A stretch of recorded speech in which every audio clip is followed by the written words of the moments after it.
Hello students, I hope you all are studying well.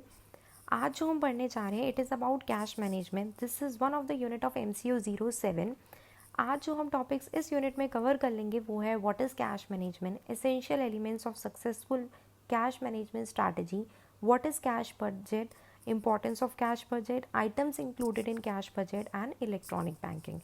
This is very interesting and I'm sure ये topic भी आपका इस video के साथ फिनिश हो जाएगा, बट मेक श्योर आप ध्यान से सुने और अच्छे से समझने की कोशिश करें। Okay, let's start with it. First topic जो है वो है कैश मैनेजमेंट के बारे में।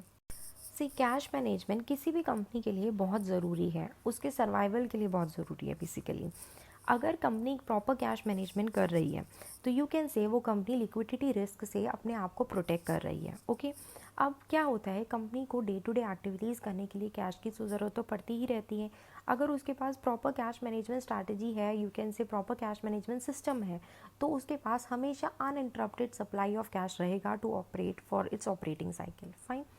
अब अगर कंपनी प्रॉपर कैश मैनेजमेंट करती है तो उसके पास एक ये एडवांटेज भी आता है कि कई बार कंपनी के पास सरप्लस कैश अगर बच जाता है तो वो उसको प्रॉपर वे में यूटिलाइज कर सकती है, प्रॉपर वे में इन्वेस्ट कर सकती है, ताकि कंपनी के पास और इनफ्लोज आए। फाइन।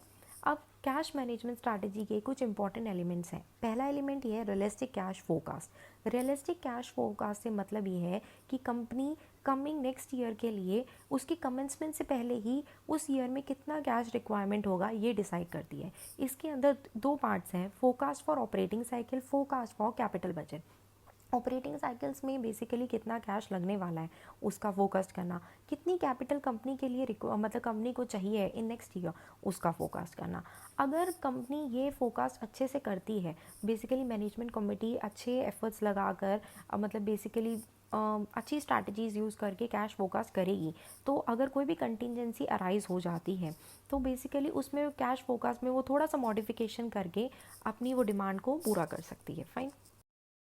जो सेकंड एलिमेंट है वो है speeding up collection. Suppose company को कहीं से चेक मिला या कंपनी के पास कहीं से कंपनी को कैश मिलना है, तो कंपनी को ये इंश्योर करना चाहिए कि वो अगर चेक आया है कंपनी में तो वो एज उसी दिन या कमिंग डेज में जल्दी से डिपॉजिट हो जाए बैंक में। सेकेंडली, जो आपके कंपनी के डेटर्स हैं उनको कंटिन्यूस रिमाइंडर्स दिए जाएं कि आपने पेमेंट नहीं करी गई है। फाइन। अगर कंपनी किसी को क्रेडिट दे रही है, अपने कस्टमर्स को क्रेडिट पे दे रही है का सामान, तो कंपनी को कस्टमर्स की क्रेडिट रेटिंग करनी चाहिए कि वो कस्टमर्स किस तरीके से अपनी रिपेमेंट करते हैं, क्या वो बहुत ज़्यादा टाइम तो नहीं लगाते पेमेंट करने में, क्या इनको हमें क्रेडिट पे प्रोडक्ट देना चाहिए या नहीं देना चाहिए, ये चीज़ कंपनी को सोचनी चाहिए। ओके, और कंपनी को ये जो कैश डिस्काउंट की पॉलिसीज़ हैं वो वाइजली डिसाइड करनी चाहिए। Okay, based upon the cost benefit analysis. Okay, last element is speeding out payments. Basically अगर कंपनी को किसी को पेमेंट करनी है, कंपनी ने खुद क्रेडिट पे सामान ले रखा है, तो कंपनी को ये मेक श्योर करना चाहिए कि वो उसकी पेमेंट जल्द से जल्द करें, डिले ना करें। फाइन। अगर उसको कोई क्रेडिट पीरियड मिला है, उस क्रेडिट पीरियड को फुली यूटिलाइज करके और उसको बेसिकली पेमेंट्स को इकट्ठा ना करे, एक्यूमुलेट ना करे, टाइमली पेमेंट करती रहे। That's it. हमने ये पढ़ लिया कि कैश मैनेजमेंट कितना ज़रूरी है किसी भी ऑर्गेनाइजेशन के लिए। अब कैश मैनेजमेंट के एलिमेंट्स क्या हैं वो भी हमने पढ़ लिए। अब आता है cash budget. Cash budget basically एक इम्पॉर्टेंट मैनेजरल टूल है। यू कैन से it is an accounting tool जो मैनेजर्स यूज़ करते हैं for making cash forecast. Fine. अब सपोज करो कि पूरे साल का कैश बजट कंपनी बना रही है before the commencement of the year, कि हम इस पीरियड में इतना इतना हमारे को कैश चाहिए, या इतना कैश इनफ्लो आएगा या इतना कैश आउटफ्लो होगा। सपोज़ किसी पीरियड में हमारे पास एक्सेसिव कैश आउटफ्लो होने वाला है, हम ये बेसिकली फोरकास्ट कर रहे हैं एज अ मैनेजर, तो हम प्रॉपर क्रेडिट पॉलिसीज़ को एनालाइज करके ये देख सकते हैं कि हम कम से कम क्रेडिट कॉस्ट पर हम उस पीरियड के लिए कैश अरेंज कर लें, ताकि हमारे प्लान्स में कोई दिक्कत ना आए। Fine. Importance of cash budget, let's read it out. Identification of the period of cash shortage so that financial manager can plan well in advance about arranging the funds at appropriate time. Fine. Second is identification of cash surplus position and duration for which surplus would be available, so that alternative investment of this excess liquidity may be considered in advance. Last is better coordination of timing of cash inflows and outflow in order to avoid chances of shortage or surplus of cash. Okay. देखो, जब भी cash budget बनाया जाता है, basically उसमें दो चीज़ें include की जाती हैं, पहला ये कि कितना रिसिप्ट आएगा और सेकंड ये कितनी पेमेंट करनी है हमारे को कैश में। फाइन। अब रिसिप्ट ऑफ कैश जो होता है वो डिफरेंट डिफरेंट सोर्सेज से आ सकता है, जैसे कि हमने कैश सेल्स करी, डेटर से हमें पेमेंट मिल गई, या हमने कोई फिक्स एसेट बेच दिया, या हमने नए शेयर्स इशू कर दिए। ठीक है। अब ये कई सारी ट्रांजेक्शन्स ऐसी होती हैं जो प्रॉफिट एंड लॉस अकाउंट में नहीं होती, वो स्ट्रेट अवे बैलेंस शीट में हमें दिखती हैं। फाइन। नाउ लास्ट इज, जब पेमेंट है वो हमारी कैश की कई फॉर्म में की जा सकती है, जैसे कि पर हमने स्टॉक परचेज कर लिया, या हमने कोई कैपिटल आइटम परचेज कर लिया, या इंटरेस्ट पेमेंट किया, या सैलरी पे की, in this way. Fine. Now the last topic is about electronic banking.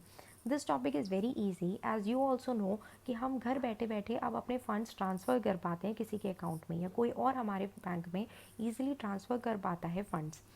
इसकी वजह से बैंक को भी और उसके क्लाइंट्स को भी बहुत सारी कन्वीनियंस हो रही है, बट इसका एक डिसएडवांटेज भी है कि बहुत सारे साइबर क्राइम्स भी अब बढ़ रहे हैं। इसको इंश्योर करने के लिए बैंक बहुत सी कोशिशें करता है, जैसे कि पासवर्ड ड्राइवन आइडेंटिफिकेशन यूज़ करना, डिजिटल सिग्नेचर यूज़ करना, या फिर यू कैन से इंस्क्रिप्टेड टेक्नोलॉजी की हेल्प लेना। बट सिमिलरली अपने उनके क्लाइंट्स को भी बहुत केयरफुल रहना पड़ता है while making any transactions. As you know बहुत सारी फ्रॉड्स की कॉल आती हैं, या यू कैन से हमारे को बहुत सारे अनवांटेड मैसेजेस आते हैं जिसमें हमारे को बेनिफिट सिखाए जाते हैं कि if you transfer fund you will get this much etcetera etcetera. So this electronic banking has helped you, as well as it is supposed to be done very carefully, I can say. Let's read it out. Information technology has changed the entire spectrum of banking.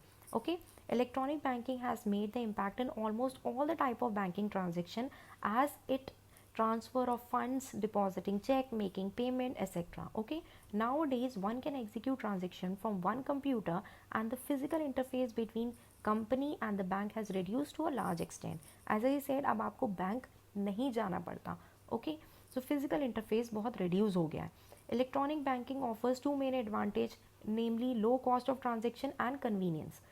One important factor to be kept in mind regarding electronic banking is security consideration. Okay, although bank has invested heavily on infrastructure and tried to make transactions secure through encryption technology, password driven identification, digitalized signature, etc., the foolproof system and proper security arrangements should be in place, as it otherwise may lead to security frauds.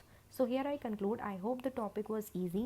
If you like my video, then please press the like button. Do subscribe to my channel. I will come back with another video very soon. Thank you so much.